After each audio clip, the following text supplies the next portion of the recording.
श्रावस्ती सम्राट महाराजा सुहेलदेव जी के चरणों में श्रद्धा का फूल अर्पित करते हुए समाज के हर तबके से आने वाले महापुरुष जिन्होंने हमारी लड़ाइयों को मजबूत किया, हमको लड़ने लायक बनाया और आप लोगों के बीच में उपस्थित होने लायक बनाया, जो हम लोग आकर के 2-4 शब्द कह पा रहे हैं, उनके भी चरणों में श्रद्धा का फूल अर्पित करते हुए यहाँ पर उपस्थित हमारे जिला के जिला उपाध्यक्ष शमशेर राजभर जी और हमारे विधानसभा के पूर्व महासचिव जयलाल राजभर जी, संतोष राजभर जी और सतीश राजभर जी और विधानसभा के युवा मंच के विधानसभा अध्यक्ष दीपक राजभर जी और यहाँ पे जो सेक्टर प्रभारी जिनके वजह से हम लोग आपके बीच में खड़ा हो जाते हैं, उपेंद्र राजभर जी का हम तहे दिल पर से आप सब लोगों के साथ इनका स्वागत करता हूँ।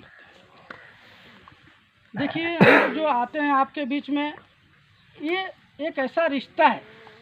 बहुत सारी पार्टियां आप लोगों ने वोट दिया, जिताया, विधायक को जिताया, सांसद बनाया, यहाँ तक कि गांव का प्रधान भी आपने बनाया होगा, लेकिन कभी आपके बीच में वो आया या उसके कार्यकर्ता कभी आए आपके यहाँ जो आपसे मिले या कुछ बात बताएं जिससे आप लोग लड़ने के काबिल बने?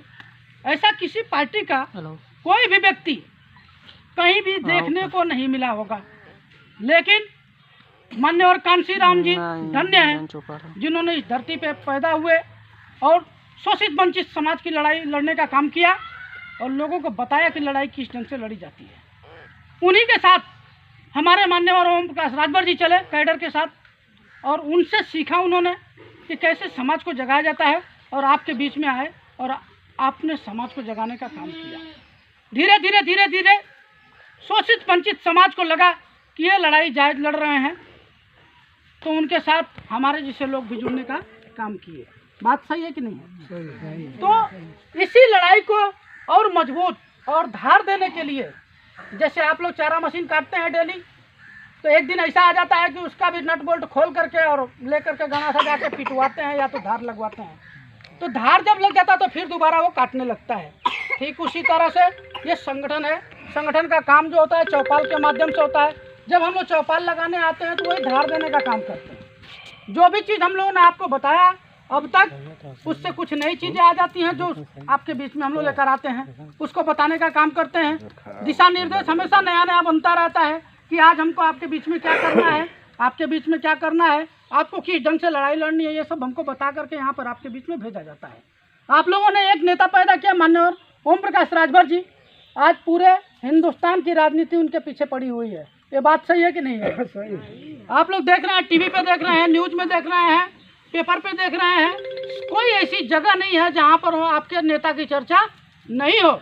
उसी नेता को और मजबूत बनाने के लिए हम लोग आपके बीच में आते हैं और आप लोगों से अपील करते हैं कि जब जब ज़रूरत पड़ती है आपकी, आप जा करके अपना, जैसा कि भैया ने बताया कि मुड़ी गिना करके अब राजा बनना है, तो ये मुड़ी गिनाने का काम हम वहाँ करते हैं। और यही मुड़ी को देख करके पूरी मीडिया, जो सोशल मीडिया हो या प्रिंट मीडिया हो या इलेक्ट्रॉनिक मीडिया हो, वो दिखाने का काम करती है लोगों को। तो सारी राजनीतिक पार्टियां इस चीज़ को देखती हैं और देखने के बाद उनको लगता है कि माननीय ओम प्रकाश राजभर जी का कारवां बहुत बड़ा हो गया है, तो इनसे आप गठबंधन कर लीजिए और सरकार में हम लोग आ जाएंगे। यही होता आ रहा है अभी तक।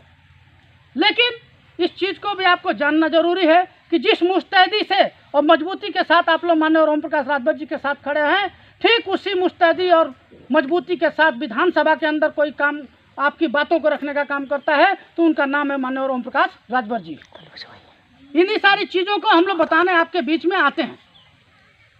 चर्चाएं बहुत होती हैं, अलग अलग तरह से होती हैं, लेकिन सही जानकारी आप लोगों को देने का काम कोई नेता नहीं करता है।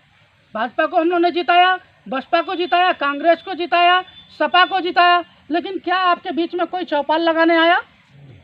क्यों नहीं आया? उसको पता है कि सही जानकारी हम दे देंगे तो ये समाज जो है खड़ा हो जाएगा हमारे खिलाफ। क्योंकि जब वो सत्ता में जाते हैं तो आपकी बात करना भूल जाते हैं। आज उनके जो समाजवादी के कार्यकर्ता कह रहे हैं कि हम शिक्षा की लड़ाई लड़ रहे हैं, चिकित्सा की लड़ाई लड़ रहे हैं, दवा इलाज फ्री कराने की बात कर रहे हैं। उनसे पूछिए कि 4 बार सत्ता में तो रह लिए आप, आपके पापा रहे और आप भी रह लिए, आपने क्या किया ये बता दीजिए। इसके पहले भी बहुत सारे लोग सरकार में रहे हैं, लेकिन वो बताएं आकर के जनता को कि हमने ये काम किया। अगर इस चीज़ की हम लड़ाई लड़ रहे हैं तो यह लड़ाई क्यों अधूरी रह गई? उनसे आज पूछना पड़ेगा। इसीलिए सावधान यात्रा निकाली गई है।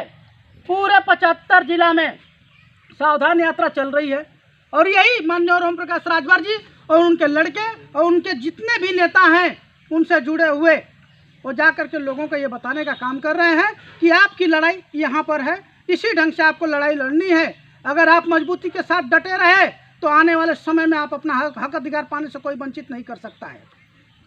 इन्हीं सब चीज़ों को हम बताने आते हैं आपके बीच में।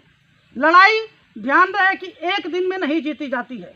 आप लोग पूजा करते होंगे माता सरस्वती का, लेकिन किसी को नहीं पता है कि उन्होंने कहीं स्कूल खोला कि नहीं खोला, कहीं किसी को पढ़ाया लिखाया कि नहीं पढ़ाया लिखाया, ऐसा किसी को नहीं पता है।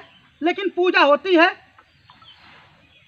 लेकिन जब उनका राज्य था, उनके साम्राज्य थे, उनके लोग थे, तब भी महिलाओं को शिक्षा से वंचित रखा गया था। सही मामले में लड़ाई किसने लड़ा? ज्योतिबा फूले थे, उनकी पत्नी थी सावित्रीबाई फूले, पुणे महाराष्ट्र में रहती थी। उन्होंने आपकी लड़ाई लड़ी और एक दिन के अंदर नहीं मिल गया आपको पढ़ने का अधिकार, स्कूल जाने का अधिकार। उन्होंने बहुत सारा त्याग किया। आप महिलाओं को पढ़ाने के लिए जब वो घर से निकलती थी तो 2-2 साड़ियाँ 3-3 साड़ियाँ लेकर निकलती थी, क्योंकि समाज में जैसे हम लोग आपके घर पे आए हैं, घर घर से बुलाकर चौपाल करते हैं, उसी तरह से वो घर घर जाती थी, महिलाओं को इकट्ठा करती थी और ले जाकर स्कूल में पढ़ाने का काम करती थी। तो उस टाइम उनके साथ क्या होता था? घर में जो महिलाएं कचड़ा रखी रहती थी उनके शरीर पे फेंक देती थी। कचड़ा मल मूत्र जो भी था उनके घर में